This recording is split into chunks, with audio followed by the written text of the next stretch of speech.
Hello, hello, ladies and gentlemen. This is your girl Mitzi, and this is Mitzi. Let's think about it. Today we are thinking about complex PTSD. Yes, ladies and gentlemen, you weren't expecting the complex part in front of the PTSD, but if you really think about it, it should be there. So that's the reason why I have Penny here on my show who brought up this great topic and who's going to help us think about this in another way. So thank you so much, Penny, for coming on my show. Let's go ahead and dive right in because I really want to know when you hear the words complex PTSD, what does that make you think about? It's interesting because when I first heard the words complex PTSD, I kind of panicked because it was Okay. in the form of a diagnosis for myself. And Okay. I had this stigma in my head of what PTSD was. And it was that it was military veterans only, or school shooting victims, that it was someone who is maybe a loose cannon. And so wrong. And Yeah. so I'm a big person into researching and reading and learning about things. And Okay. so I really dove into it and said, okay, what does this mean and how does this relate to me? Yeah. And so for me, the interesting part to learn about it was that, trauma isn't what the general public necessarily defines it as. Absolutely. There's big trauma and little trauma, and some combination of all of those or any Yeah. of those can lead to complex PTSD because there's trauma where something traumatized me. I had a car accident. Yeah. Then there's PTSD where you meet the criteria. And there are three criteria that are you feel a sense of threat, that you avoid something, and you re experience it. Now, all of those apply to complex PTSD, but you add on top of that interpersonal disturbances, negative self concept, and affect dysregulation. And so it's almost like you have this tiered diagnosis that starts at basic trauma and becomes a lot more complex, hence the name. And so for Mhm. me, what I think today versus what I thought 2 years ago when I heard that is very, very different. And one of the things I'm really trying to do is get that word out there so that people don't panic and that they maybe embrace it and don't stigmatize it or see it as a flaw of them. Absolutely. Oh my goodness. Absolutely. I love that last part, not to see it as a flaw. Goodness gracious, if there's anything more to be said in the next 20 minutes, this is the bombshell because let's be honest, that right there holds a thousand people already because goodness, people don't think about it like that. They hold it, they carry it, and they wear it as if it's their clothing and they wear it proudly sometimes, depending on the person, not everybody, but Yep. depending on the person, they do. You know what I mean? You and I can say that we have met people that are like, okay, that's weird. I wouldn't do that, but sure. You know what I mean? But it's like when you are healing because it's continuous, Yes. it's nice to recognize the traumas because it's like you said, and I've spoken to other trauma coaches and trauma healing individuals and spoken to this one lady who talked about there's 10 types of traumas. And when she talked about those 10 types of traumas, I was just basically like, nobody's exempt from facing trauma. And when you were going through the categories to identify your complex PTSD, I was just like, well, I'll be darned. You know what I mean? Because that has a really big impact. But I wanted to go back because you said when you were talking about the three, you said one that I kind of missed. It was the affect. What was that second word? Affect dysregulation. Affect. Um, What is that, if it's you a don't mind? hard time managing your emotions and how they show. Oh, So, one of the big things that a lot of people with trauma do is dissociate and yeah. disconnect. Okay, And yes. so, you could be in a situation where your affect or how you present yourself is really not connected properly Yeah. to the environment. Mm. So, it can be a matter of you overreact. More often, it's under. It's like you put up this defensive armor and you Yeah. mask yourself. Yeah. And I really like that term because it's like you don't want people to see you. Yeah, So but you that's a put a mask. protection. Yeah, it's protecting yourself because you feel vulnerable. You know what I mean? Yes. And I can say I've done that multiple times. This association is not nothing new to me. You know what I mean? It's because Yeah. it is something that you feel like it protects you. And I Yes. think once we realize that there's a different ways to protect ourselves, then we can handle that disassociation in a different form. And that's something that I'm learning. I mean, for you, what are some steps that you are learning now that you have recognized that you have your complex PTSD as a diagnosis? Like, what are some steps that you're doing to heal yourself through this, through your trauma? Well, I think the biggest thing is learning to ground myself. Mm, I consciously focus on my breathing. I consciously remind myself to put my feet flat on the floor, to not clench my jaw. yeah, When you really try to hold something in, it's you literally clench your jaw so you don't say something, and it can, it's a definite first sign that I'm starting to react to something. I right. think one of the other things that I really try to do is also I try to consider other perspectives Mm, and remind myself that my reaction is based on my experiences, yeah, because it's easy sometimes for someone with trauma to project blame. yeah, Now, sometimes projecting blame is correct and accurate, but to understand the perspective of it can be very different. mhm, And I think one of the big things that I learned is I went to a retreat in England and learned about intergenerational trauma. And a lot mm, of my trauma was family related, which is relatable for many people. yeah, And for me, um, I it would be very easy to get angry at family members for their behaviors. But when yeah, you look at it and you recognize things happen generation after generation after generation, and you don't know anything better or different, yeah, um, that is, I think, one of the things that I have to remind myself is, are they even aware that they're doing something that triggers me? What triggers or activates me, whichever word you prefer, is yeah, that's on me, how yeah, I respond to it. And a lot of people don't think about the fact too that one of the favorite things I've seen lately is trauma isn't always a memory, it's a reaction. And so I remind mm, myself, because there's things I do and don't remember from my childhood, but how I react, being aware of that, being aware of my bodily sensations.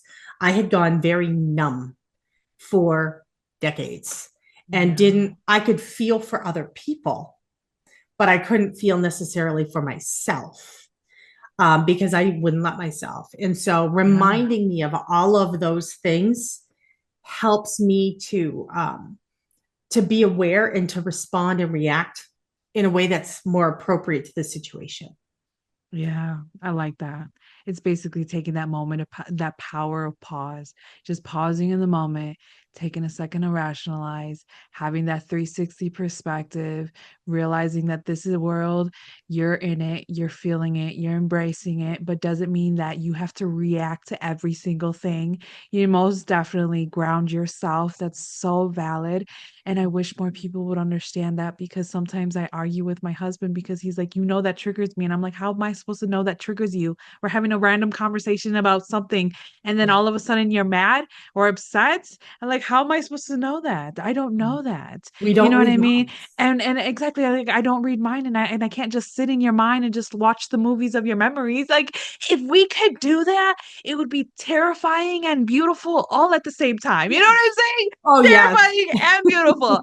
But it's just something that we don't realize. Like we are literally all living our worlds differently and all reacting differently. And one thing that I'm loving from this new generation that they're speaking out on is our emotions are valid, but our reactions are not valid.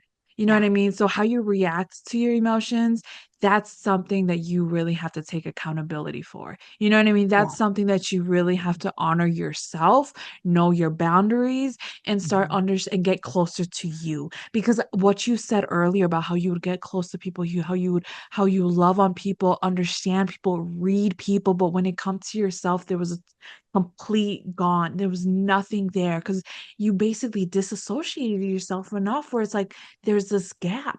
You know what I mean? There's Yep. gap between you, your inner self, and who you are now. And it's like, where is it? And then you look down, and it's like, oh, well, it's a canyon now. I ain't going over there. You know what I mean? But it's like, no, you need to start working on it and build that bridge to bring you back to who you are. And that starts with that self-love, that self-healing and recognizing and giving yourself the benefit of the doubt. Oh my goodness. How many times have you had to be like, Penny, it's okay. Oh, yes. I love my 90-second pauses. And, one thing I would add to what you just said too is self respect. Absolutely. I think that that's really important. And I think respecting of others because, we can all be through the same experience and it Yeah, may be traumatic to some, but not to others. Some of absolutely. us may be ready to accept it was traumatic and others may not be there. And then Hmm. you may have others who are like, oh, I like being a victim. Hmm. And so, recognizing that we all, we take it in differently. Yeah. And a lot depends on our ages. I mean, I lost my dad when I was 9. My sister was 13. My brother was 15. We were at different developmental phases. Our brains were Yeah. development, matured at different levels. And Yeah. so how we each responded to it was also influenced by that piece of it. Absolutely. That's such a valid point. And I think people forget about that, how we may experience life together, but it's all subjective at the end of the day because it goes back to, like you said, some handle things differently. We have all these little categories in our minds where we place things, where we determine if it's tolerable or if it's not, or you know what I mean, where it's gonna go. So with that being said, it just shows that it's not all the same. That's why I love to say common sense is not common because life is subjective. Because even Yes. if you're exposed to the same environment, you're not going to be exposed to the same understanding.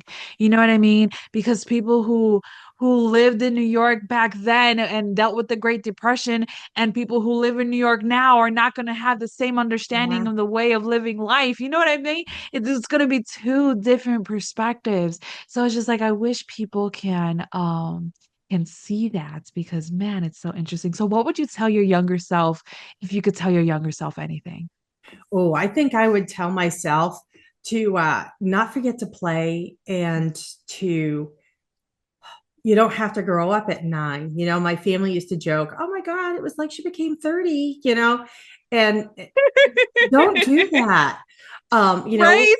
It's Don't so do hard to that. get back in touch with that little girl and that sense of wonder, because to me, I Absolutely. locked her up in a room and left her there to keep her innocent and naive.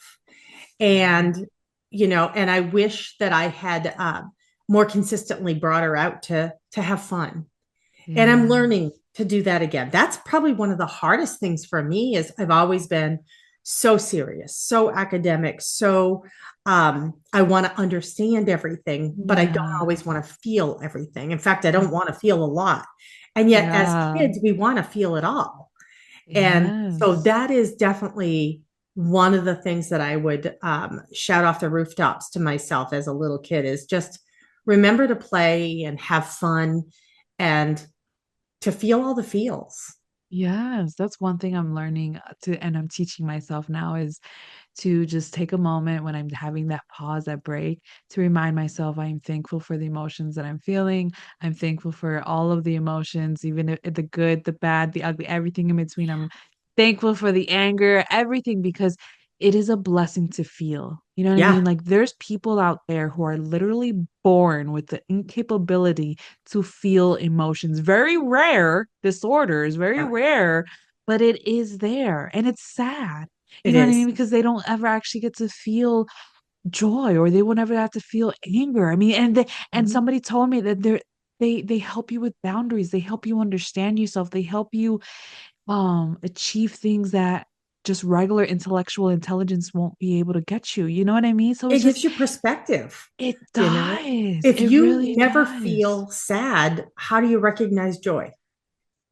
Right? Exactly. How could that's why I tell my nieces that's like you have to understand boredom. So when you have something exciting and actually something to enjoy, you can actually bask into it and enjoy it Yep. versus just being like, meh. on to the next thing. Like, no, get bored, do something, read a look at the ceiling. You know how many times I had to look at the ceiling to be bored?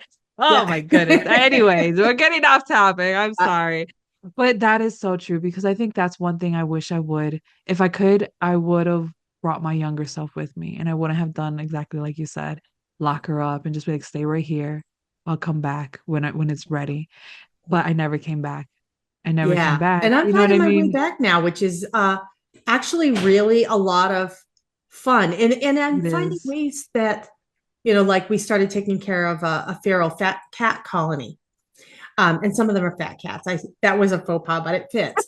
Um, How and cute. it's funny because I realize how much joy they give me. Now I have Yeah. my own cats in the house, but having somebody depend on me and come back and just give me joy is something that I hadn't felt in a long time, and it's something that I really love. So Yeah. to me, finding something that will give you that joy as an adult. Now I'm not going to necessarily go sit and play Barbie dolls like I did as a little kid, but Right. I can have fun, I can have joy, and Exactly. bring out the aspects of that child part of me that I'd locked up, and she needs to come out whether she wants to or not. Exactly. And I think now that I have kids, I think that has been helping me bring back my child because my child, all he wants to do is just when it's puddles, is just be in it. And it's just like one day I asked myself, what would happen if if he got wet and if he got dirty?